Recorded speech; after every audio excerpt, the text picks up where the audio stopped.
नदी नेहमीच स्वच्छ असते, पण पाहणारे डोळे मात्र नसतात। एक माणूस दररोज संध्याकाळी नदीच्या काठावर जाऊन बसायचा। तो पाण्यात दगड फेकायचा आणि स्वतःशीच म्हणायचा, हे जीवन सुद्धा या नदीसारखंच आहे, वाहतं तर राहतं, पण यात कधीच काही स्पष्ट दिसत नाही। त्याच संध्याकाळी भगवान श्रीकृष्ण तिथे आले। त्यांनी त्याला शांतपणे पाहिलं आणि ते त्याच्या शेजारी बसले। कृष्ण म्हणाले, नदीवर रागावलायस का? तो माणूस हसला, पण त्या हसण्यात एक थकवा होता। नाही प्रभू, मी रागावलेलो नाही, फक्त मन खूप अस्वस्थ झालंय। सगळं काही असूनही काहीच नीट वाटत नाहीये। कृष्णांनी नदीतून आपल्या ओंजळीत पाणी घेतलं। हे बघ, पाणी अगदी स्वच्छ होतं।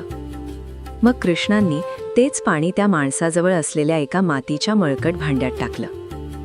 ते पाणी लगेच गढूळ झालं। कृष्ण शांत स्वरात म्हणाले, नदी बदलली नाही, भांडं बदललं होतं। तो माणूस शांत झाला।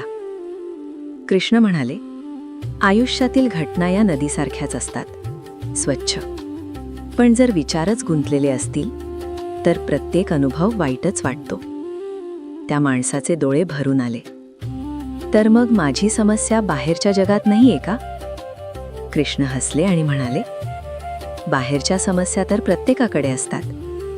फरक फक्त इतकाच आहे की तुम्ही त्या समस्या कोणत्या विचारांच्या भांड्यात ठेवता। काही क्षण दोघंही नदीकडे पाहत राहिले। मग कृष्ण उठले आणि म्हणाले, ज्या दिवशी विचार स्वच्छ होतात त्याच दिवसापासून आयुष्य आपोआप प्रवाही होता। कृष्ण निघून गेले। त्या माणसाने पुन्हा नदीकडे पाहिलं। नदी तीच होती, पण आता त्याला ती स्पष्ट दिसत होती। आयुष्य बदलण्याआधी स्वतःचे विचार बदला, कारण विचार बदलल्याशिवाय आयुष्य कधीच बदलत नाही। जर तुम्हाला अशा रोचक गोष्टी आवडत असतील तर आमच्या चॅनलला सबस्क्राईब करायला विसरू नका। धन्यवाद।